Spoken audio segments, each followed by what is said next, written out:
11절부터 18절까지 말씀으로 그리스도 예수의 증인들 두 번째, 그리스도 예수의 증인들 두 번째 말씀을 나누고자 합니다. 그리스도는 무엇을 위해서 사는가?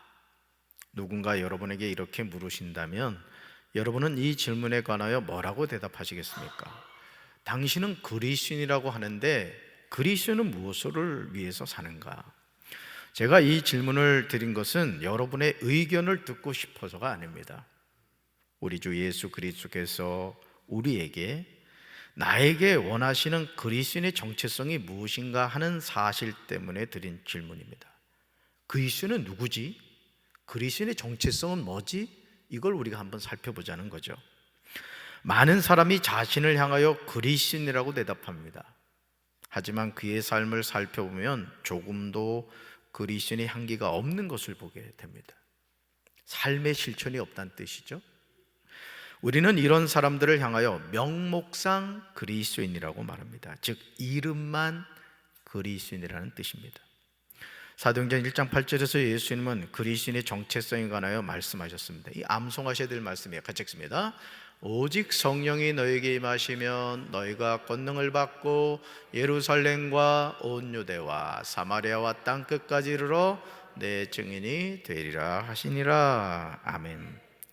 우리는 예수님이 하시는 이 말씀에서 가장 중요한 핵심 내용이 내 증인이 되리라, 내 증인이 되리라, You will be my witness 이랬단 말이죠. 내 증인이 되리라, 이 말씀이 있음을 깨달아야 됩니다. 저와 여러분이 성령을 받아야 하는 것도 주님의 증인 되기 위함인 줄로 믿습니다. 권능을 받아야 하는 것도 주님의 증인이 되기 위함입니다.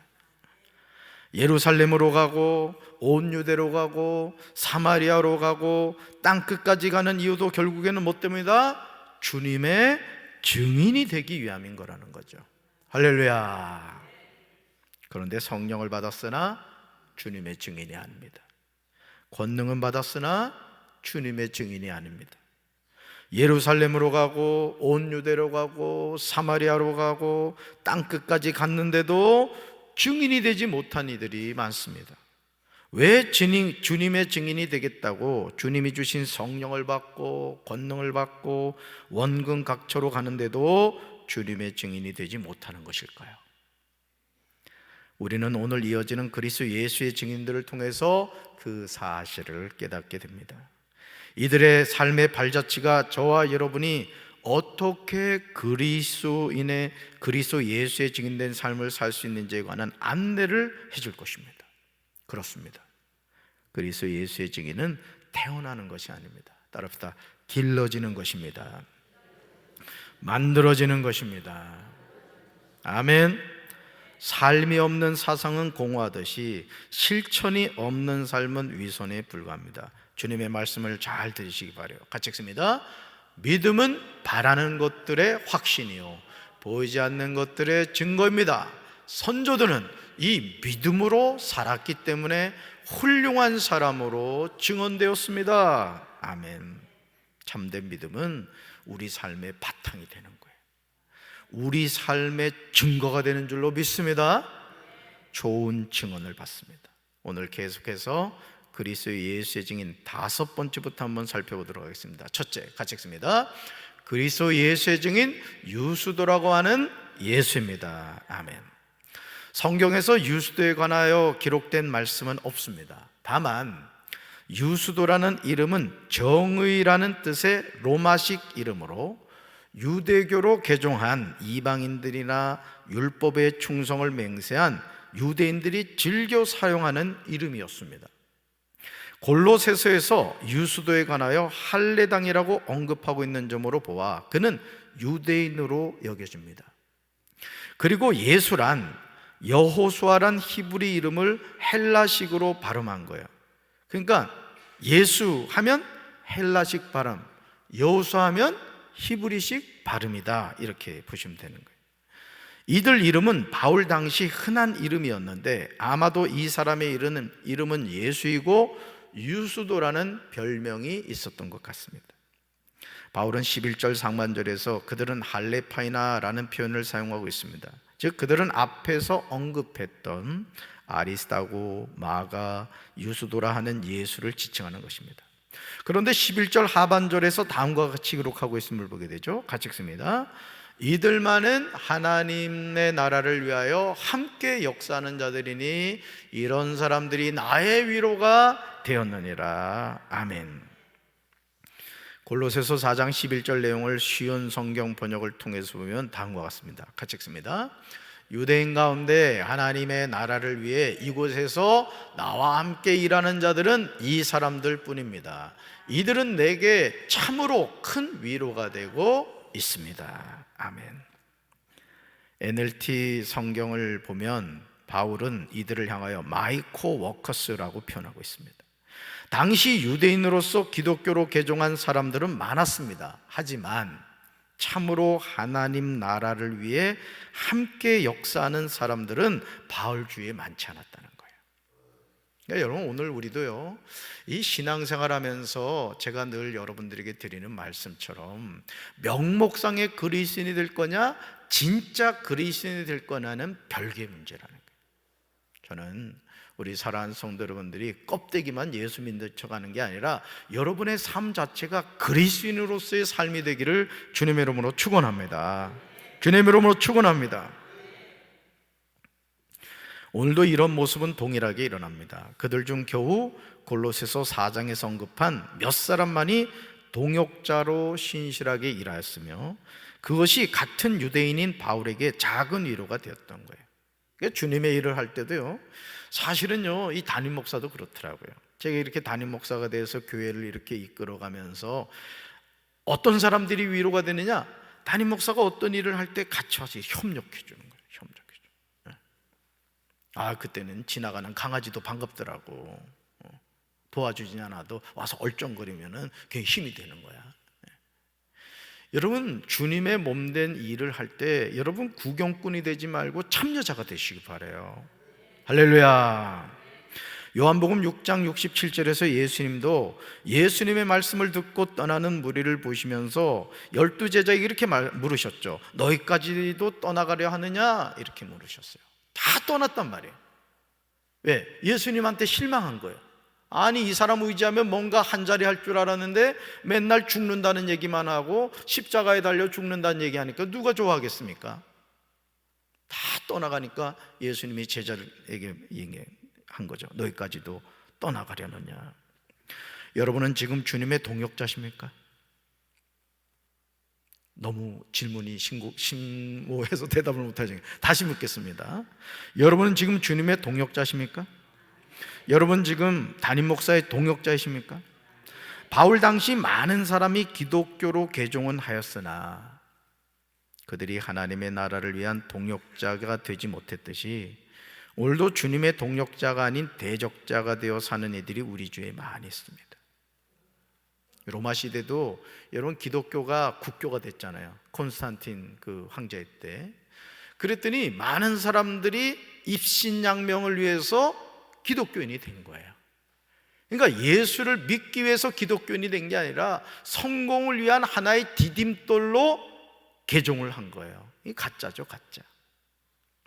바울은 고린도전서 3장 9절에서 저와 여러분을 향한 놀라운 정체성을 말해줍니다. 같이 읽습니다.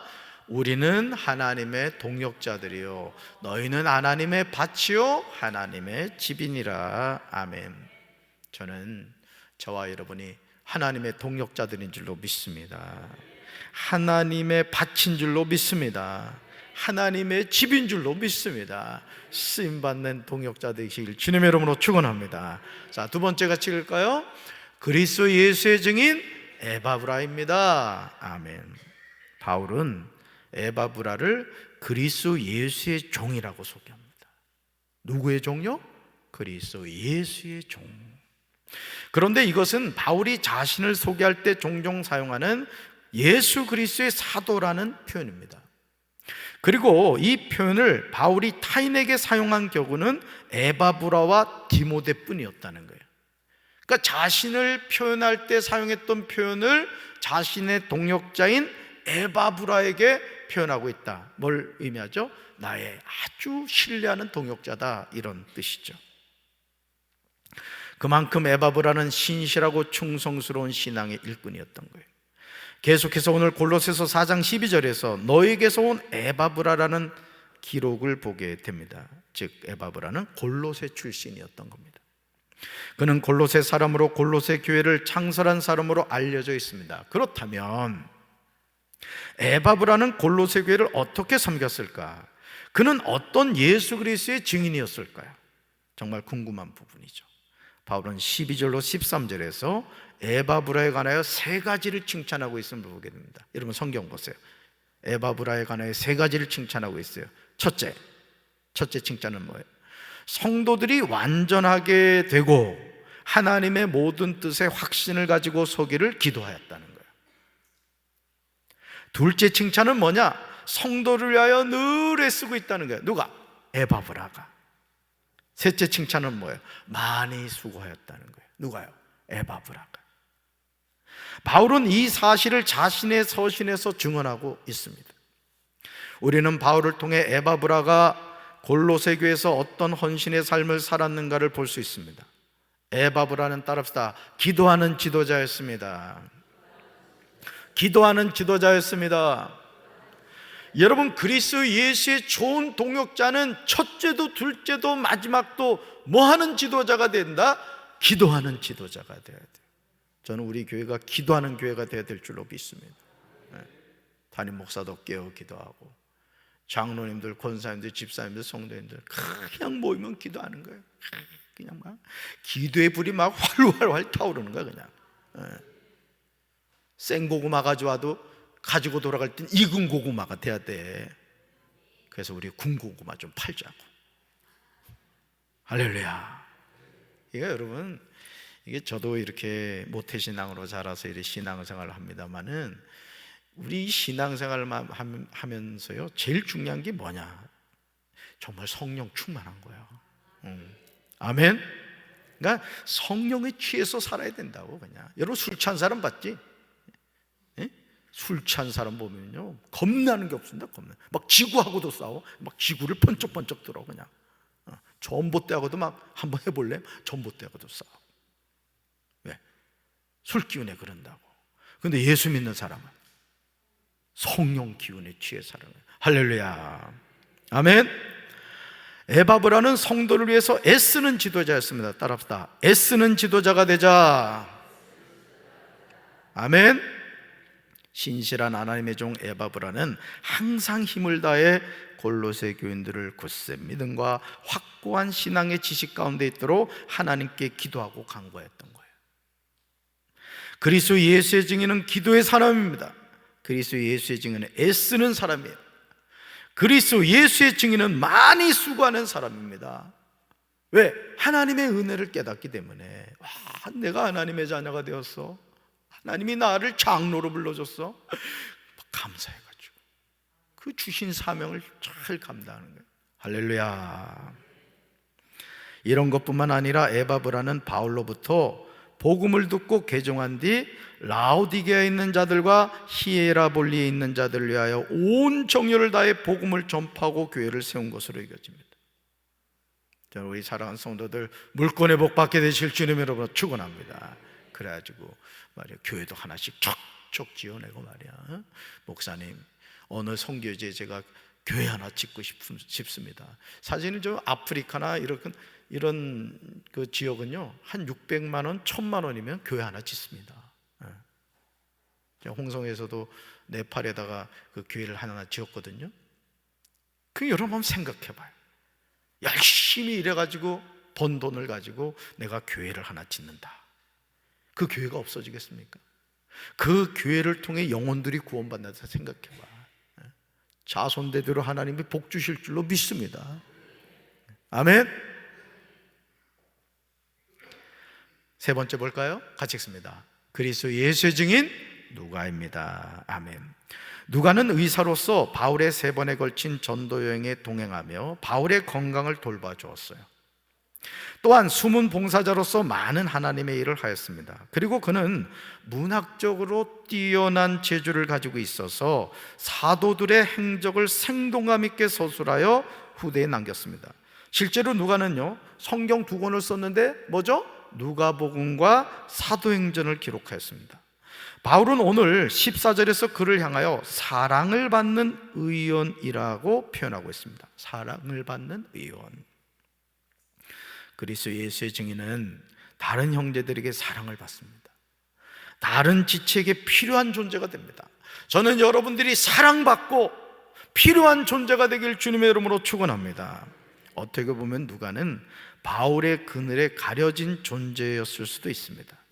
하지만 누가는 바울의 사역의 동역자로서 성령의 행정이라고 말하는 사도행전을 자세히 기록한 일꾼이었어요. 여러분, 사실 우리 몸을 봐도 그래요. 우리가 이 보통 외부로 드러나는 거 얼굴이죠. 그렇죠?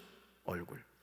근데 실제 우리 몸을 이렇게 구성하고 있는 중요한 지체들은 사실은 여기 갈비뼈 안에 다 들어가 있습니다. 사실 이 귀 하나 떨어진다고 죽지 않아요. 손가락 하나 없어진다고 죽지 않아요. 그런데 간이 뚝 떨어졌다, 그럼 죽는 거라. 그러니까 오늘 주님의 몸된 교회 안에서도 얼굴 역할을 하는 사람이 있는가 하면 이 갈비뼈 안에 있는 중요한 기관을 역할하는 사람이 있단 말이에요. 사람들이 보기에는 얼굴 역할하는 사람만 보이는 것 같지 실제는 보이지 않는 곳에서 헌신하는 분들이 많습니다.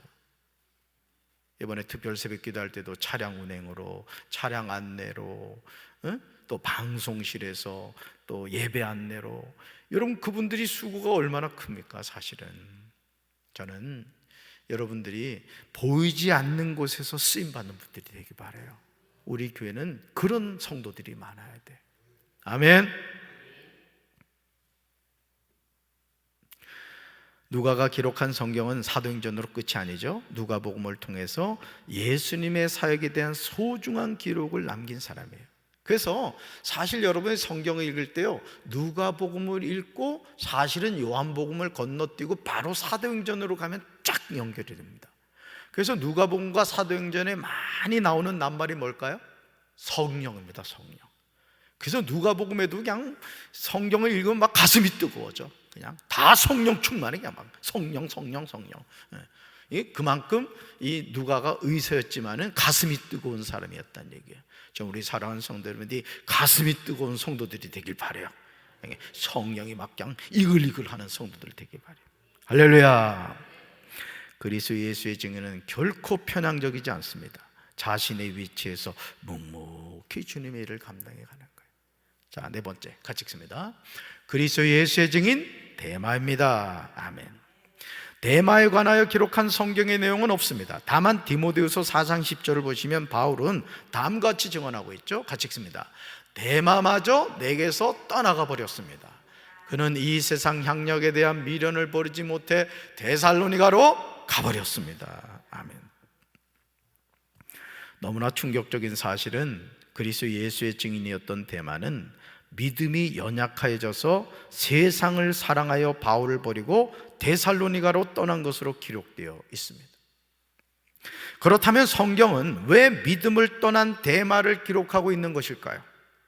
그 이유는 험악한 이 세상에서 믿음의 선한 싸움을 하는 저와 여러분에게 중요한 교훈을 주기 위함인 거예요. 성경에 기록된 말씀은 그냥 기록된 말씀이 없습니다. 우리끼리 얘기지만 성경을 이렇게 읽어보면요, 진짜 웃기는 짬뽕이야. 마태복음 1장 읽어보신 분 있지? 응? 예수님의 족보 나오지? 읽어보셨어? 마태복음, 내 성경 마태복음 없는데 또 이런 분들이 있어. 여기 보면 여러분 3절부터 이렇게 나와요. 유다는 다말에게서 베레스와 세라를 낳고 베레스는 에스를 낳고 뭐 또 이렇게 나오는데, 나소는 살몬은 라합에서 보아스를 낳고 보아스는 루sek에서 오벳을 낳고. 자, 이런데요, 여러분 다말이 누구예요? 유다의 며느리라고. 며느리하고 시아버지하고 해서 애를 낳대. 그리고 살몬은 여리고의 창녀인 라합하고 결혼해가지고 또 애를 낳대. 룻은 또 누구야? 룻. 이방 여인이란 말이야. 이방 여인하고 보아스가 또 그것도 남편을 잃어버린 과부인 룻하고 결혼해서 애를 낳았단 말이에요. 그러니까 여러분 사실은 그래서 어떤 사람들은 예수님의 족보는 개족보다 이렇게 얘기하는 사람도 있어요. 그저 성경은 이런 것을 부끄럽게 생각하지 않는다고. 인간적으로 보면 부끄럽고 창피하죠. 이건 뭘 의미하죠? 하나님은 어떤 사람이든 구원하기를 원하신다 이거예요. 아멘? 그 사랑 가운데 누구도 포함됐다. 나도 포함됐다 이거죠. 할렐루야. 아무리 위대한 그리스도 예수의 증인이라 하더라도 믿음이 연약해지면 이 세상 향락에 대한 미련이 그를 넘어지게 할 수 있음을 인식해야 돼요. 그러므로 바울은 믿음의 경주를 마치지 않는 그리스도 예수의 증인들에게 고린도전서 10장 12절에서 이렇게 말씀해요. 같이 읽습니다. 그러므로 서 있다고 생각하는 사람은 넘어지지 않도록 조심하라. 아멘. 주님이 저와 여러분에게 바라시는 것은 한순간 뜨거워지는 냄비 신앙이 아니라고요. 서서히 달궈지는 변하지 않는 굳센 믿음을 요구하시는 줄로 믿습니다. 마태복음 24장 13절에서 예수님은 그러나 끝까지 견디는 자는 구원을 얻으리라고 말씀합니다. 여러분, 오늘 우리는 이 믿음을 끝까지 지켜나가야 될 줄로 믿습니다. 세상을 향하여 바울을 버린 데마가 바로 저와 여러분이 될 수 있음을 명심해야 돼요. 가끔 이 TV에 보면 말이죠, 그 마라톤 이제 막 결승점에 막 도달했는데 어떤 미친 사람이 1등으로 달리는 사람한테 대들어가지고 이 사람이 못 들어가니까 다른 사람이 쑥 들어가 버렸어. 여러분, 우리 믿음의 경주도 마찬가지죠. 우리 항상 정신을 차립시다. 깨어 있읍시다. 항상 주님 바라보고 해야 돼. 아멘. 5번째 볼까요? 같이 읽습니다. 라오디게아에 있는 형제들과 눈바와 그 여자의 집에 있는 교회입니다. 아멘. 골로새서 4장 13절에서 그가 너희와 라오디게아에 있는 자들과 히에라볼리에 있는 자들이라고 나옵니다. 라오디게아에 있는 교회는 그리스도 예수의 종 에바브라에 의해서 세워진 교회임을 알게 됩니다. 실제로 라오디게아는 골로새와 가까운 위치에 있었으므로 잦은 왕래가 있었을 것으로 봅니다. 그러므로 바울은 그러한 왕래를 통해 라오디게아에 있는 성도들을 돌아보고 주 안에서 교제하며 사랑하라고 권면합니다. 여기서 주목해야 하는 것은 라오디게아에 있는 형제들은 라오디게아의 성도들을 개별적으로 언급한 것입니다. 그 여자의 집에 있는 교회는 교회라는 회중으로 언급한 겁니다. 초대교회 당시에는 특별히 교회 건물을 세우지 않고 그 지방에서 유력한 성도의 집에 모여서 예배와 기도와 교제를 나누었으며 그것을 교회라고 지칭했습니다. 아주 쉽게 말하면 가정이 교회였던 거예요. 그래서 그 지역의 중심이 되는 집의 가정에 모여서, 예를 들어 고넬료 집 같은 경우도 마찬가지잖아요 말이에요. 고넬료 같은 경우 온 가족이 예수를 영접했죠. 그러면 그 가정이 교회가 됐다, 이런 뜻입니다. 여기서 중요한 것은 에바브라가 라오디게아에 있는 성도들과 히에라볼리에 있는 성도들을 위하여 많이 수고함으로써 그곳에 있는 성도들이 그리스도 예수의 증인으로서 성장하고 성숙하게 됐다는 거예요. 우리 속해 인도자 분들이나 속장님들 잘 들으셔야 돼요. 여러분 속해 있는 속도원들이 여러분으로 말미암아 신앙이 성장하고 성숙할 수 있게 되길 주님의 이름으로 축원합니다. 그러기 위해서는 속도의 이름을 불러가며 기도해야 되는 거예요. 여러분, 부모가 된다는 게 뭐예요? 자녀를 책임진다는 뜻이잖아요. 응? 그게 부모잖아요, 그죠? 괜히 나가지고 말이야, 이런 줄 알아서 안 났을 텐데, 그지? 가지 많은 나무에 바람 잘 날았다고 그냥 낳기는 나눴는데 이게 책임질라니까 보통이 아니란 말이죠. 이 부모됨이 이게 어려운 거예요. 영적으로도 마찬가지인 거예요. 영적으로도 여러분, 영적인 부모인 여러분은 영적인 자녀를 위해 기도해야 돼요. 할렐루야.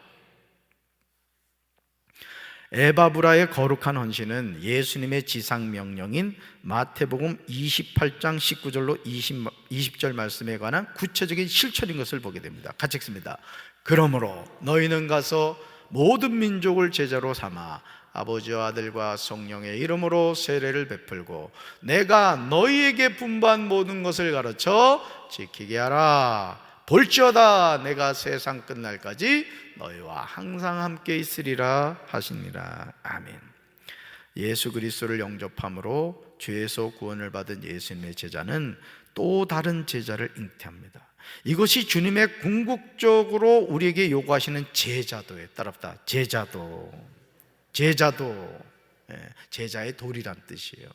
그러니까 여러분, 우리는 계속 영적으로 영적 자녀를 잉태해야 되는 거야. 자꾸. 그래서 배가 자꾸 불러야 돼. 한번 배 만져봐. 잉태가 됐나? 홀쭉한 사람이 이거 문제가 있는 거야. 아멘. 영적 자녀를 자꾸 잉태하셔야 돼. 바울은 골로새서 4장 16절에서 골로새 교회 성도들을 향하여 권면하고 있습니다. 같이 읽습니다. 여러분이 이 편지를 읽은 다음에는 라오디게아 교회에서도 읽을 수 있게 하고 라오디게아 교회에서 오는 편지도 읽으십시오. 아멘. 이것은 바울의 서신이 한 지역에만 읽히지 않고 여러 사람 여러 지역의 교회에서 읽히도록 권장하고 있습니다. 즉, 이 서신은 오늘날 우리에게도 동일하게 적용되는 말씀입니다. 그렇습니다.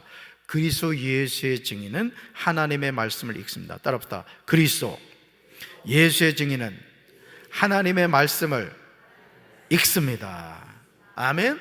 그러니까 바울이 어느 지역, 예를 들어 골로새 교회에 편지를 보냈다. 그러면 그 편지를 다른 지역에서도 계속 읽었다 이거야. 그 나중에는 이제 그거를 사본을 만들어 가지고 이제 그걸 가지고 있었던 것이죠. 그리스도의 말씀으로 서로 교제합니다. 이것이 참된 그리스도 예수의 증인이 된 비결이에요. 그래서 속회에서도 여러분이 모일 때 하나님의 말씀을 자꾸 나누셔야 돼요. 할렐루야. 자, 6번째 볼까요? 같이 읽습니다. 그리스도 예수의 증인 아키포입니다. 아멘. 아키포는 골로새 교인의 한 사람으로 일반적으로 그는 빌레몬의 아들로서 현재 자리를 비우고 있는 에바브라의 뒤를 이어 골로새 교회를 이끌었을 것으로 여겨집니다. 그런데 바울은 아키포를 향하여 골로새서 4장 17절에서 사랑으로 권면하고 있는 것을 보게 됩니다. 같이 읽습니다. 주 안에서 받은 직분을 삼가 이루라고 하라. 아멘. 우리는 바울이 빌레몬의 아들인 아키포에게 권면하는 말을 통해서 아키포가 골로새 교회의 목회자였음을 알게 됩니다. 사랑하는 성도 여러분, 그리스도 예수의 증인은 자신에게 맡겨진 일에 신중해야 될 줄로 믿습니다. 하나님이 나에게 맡겨주신 일, 우리 예를 글로리아 성가대도 수요일마다 여러분 이 자리에 선다는 게 쉬운 게 아니란 말이에요. 그렇지? 내가 오늘도 이렇게 찬양하는 거 입을 봤더니 립싱크 하는 사람이 없구만 보니까. 어떤 일이든 마찬가지인 겁니다. 어떤 일이든. 관리부장은 관리부장으로서, 예배부장이면 예배부장으로서, 재무부장이다. 그러면 주여 우리 교회 재정이 차고 넘치게 하옵소서. 우리 교육부장이다. 교회학교, 유치부교회, 어린이교회, 청소년교회, 청년교회가 잘 풍부할 수 있도록. 사회봉사부장이면 또 거기에 맞게. 문화부장이면 또 문화부장을 닦게. 이번에도 이 부활주일 그 찬양 예배 이 문화부에서 같이 다 한 거 아니에요. 그러니까 자신에게 주어진 일, 선교부면 또 선교부장으로서의 역할, 항상 그걸 위해 기도를 해야 되는 거예요. 아멘. 명함만 똑하니 가지고 있으면 누가 알아줘. 하나님 직분 주셨으면 항상 살펴야지 그 사명에 대해서. 할렐루야. 그리스도 예수의 증인은 두렵고 떨리는 마음으로 사명을 감당해야 합니다. 그러므로 요한계시록 2장 10절에서 당부하고 계신 주님의 말씀을 들으시기 바라요. 같이 읽습니다. 너는 장차 받을 고난을 두려워하지 말라. 볼지어다 마귀가 장차 너희 가운데서 몇 사람을 옥에 던져 시험을 받게 하리니 너희가 10일 동안 환난을 받으리라. 내가 죽도록 충성하라. 그리하면 내가 생명의 관을 내게 주리라. 아멘. 주님은 우리에게 생명의 면류관을 먼저 주겠다고 하지 않으십니다. 오히려 너는 장차 받을 고난을 두려워하지 말라고 하십니다. 그리스도 예수의 증인은 아무나 되는 것이 아닙니다. 고난이 있습니다. 마귀의 시험을 받게 됩니다. 환난을 받습니다. 그리고 죽어야 합니다. 하지만 주님은 우리에게 언제나 죽으라고만 하지 않으셨습니다. 내가 죽도록 충성하라. 그리하면 내가 생명의 관을 내게 주리라고 약속하십니다. 지금은 그리스도 예수의 증인이 무기력하게 마귀의 발에 밟히는 것 같지만 결국에는 생명의 면류관을 받아 쓰게 됩니다. 이 시간 주님의 말씀을 들으시기 바라요. 같이 읽습니다.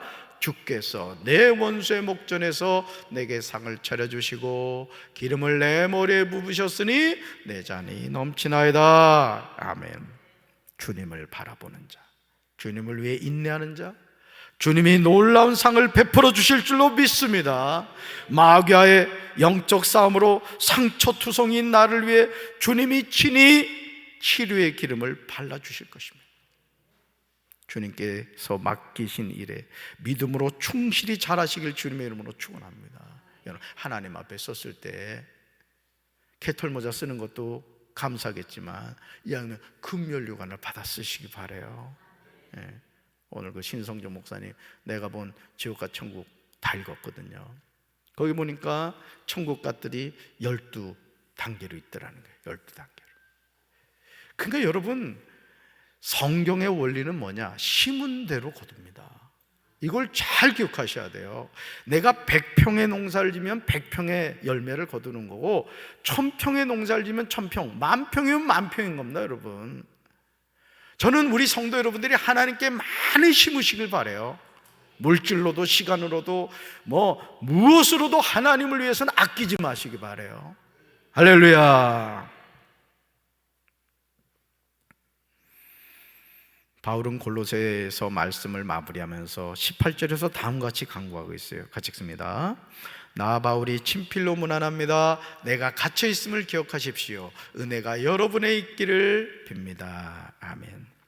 바울은 그리스도 예수의 증인들을 일일이 열거한 후에 그들을 향한 자신의 마음이 얼마나 절절한지 마지막 문안 인사만은 자신이 친필로 기록해서 표현하고 있음을 보게 됩니다. 그리고 내가 매인 것을 생각하라고 부탁합니다. 이것은 바울이 복음을 전하다가 옥중에 있는 자신을 자랑스럽게 여기거나 불쌍히 여겨달라는 말이 아닙니다. 바울은 골로새 교인들에게 복음을 위해서 옥에 갇히고 고난을 겪고 있는 자신의 모습을 기억하여 이단의 사설에 미혹되지 말고 복음에 굳게 설 것을 요청하는 말이에요. 여러분, 흔들리지 않을 수가 없습니다. 우리가 살아가는 이 세상 흔들려요. 마귀가 가만두지 않죠. 그러나 여러분, 끝까지 견디시기 바라요. 마귀의 밥이 되지 마시기 바라요. 정신을 차리고 근신하 있으시길 주님의 이름으로 축원합니다. 복음을 위하여 옥에 갇히는 것도 불사는 자신의 심정을 잊지 말라는 뜻입니다. 얼마나 멋진 인생입니까? 한 번 사는 인생인데 하나님의 일을 위해서 내 목숨을 바쳐서 쓰임받는 인생, 하나님이 기억하실 줄로 믿습니다. 바울은 골로새서를 마치면서 골로새 교회를 향하여 이 편지를 읽은 모든 이들을 향하여 은혜가 너에게 있을지어다 이렇게 마칩니다. 여기서 바울이 말하는 은혜는 아버지 하나님의 은혜를 가리킵니다. 그렇습니다. 하나님의 은혜야말로 성도가 가지는 최대의 선물이며 그 은혜가 있을 때 성도는 평안과 기쁨 속에 거하게 되는 줄로 믿습니다. 우리는 두 번에 걸쳐서 그리스도 예수의 증인들의 삶을 살펴봤습니다. 결국 저와 여러분에게 남겨진 과제는 나는 어떤 그리스도 예수의 증인이 될 것인가 하는 것입니다. 내 생애를 마치는 날까지 그리스도 예수의 증인으로 죽도록 충성할 것인가, 아니면 처음에 시작은 잘했으나 결국 이 세상 향락에 대한 미련을 버리지 못해 주님을 떠난 대마와 같이 될 것인가, 우리 스스로 결단하고 마음을 굳게 잡아야 합니다. 그러므로 복음이신 주님이 우리에게 하시는 말씀을 들으시기 바라요. 주님은 우리가 그저 그런 신앙인으로 남기를 절대 원하지 않으십니다. 우리가 결단하기를 원하시고 계세요. 그리고 궁극적으로 저와 여러분이 그리스도 예수의 증인이 되기를 원하십니다. 우리 말씀 같이 읽습니다. 오직 성령이 너에게 임하시면 너희가 권능을 받고 예루살렘과 온 유대와 사마리아와 땅끝까지 이르러 내 증인이 되리라 하시니라. 아멘. 따라부터 주여 예수님의 증인 되게 하옵소서. 예수님의 증인 되게 하옵소서. 아멘. 가슴에 손 얹겠습니다. 하나님, 오늘 우리가 이 세상을 사는 이유가 어디 있습니까? 잘 먹고 잘 살기 위해서가 아니라 그리스도 예수의 증인으로 살라고 하나님이 구원해 주신 줄로 믿습니다. 우리에게 주신 이 사명을 끝까지 잘 감당함으로 하나님께 영광 돌리는 삶을 살게 하여 주옵소서. 대마처럼 이 세상을 사랑하여 주님을 떠나는 어리석은 심령이 되지 않게 하옵소서. 이제는 우리 주 예수 그리스도의 크신 은혜와 하나님 아버지의 한없는 사랑과 성령님의 교통하심이 그리스도 예수의 증인이 되어 쓰임받는 인생이 되길 원하는 사랑하는 주의 백성들 위해 이제부터 영원토록 함께 하시기를 간절히 축원하옵나이다. 아멘.